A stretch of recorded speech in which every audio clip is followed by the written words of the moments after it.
Good morning everyone. এটা হচ্ছে আমার ছাদ বাগানের দোপাটির গাছ।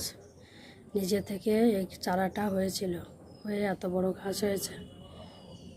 এই গাছটাই বেঁচে আছে, আর সব গাছ বৃষ্টির জলে এত সুন্দর হয়েছিল। সব গাছগুলো, সব গাছ মারা গেছে, একটা গাছও বেঁচে নেই।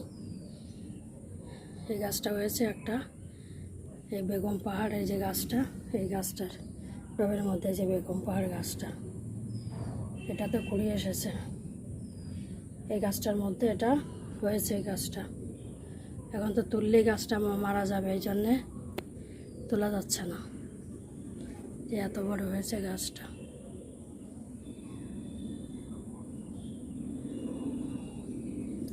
কুড়িতে ভরে গেছে। এই নিচেই ছিল, মানে এই জন্য এই গাছটাই হয়েছে।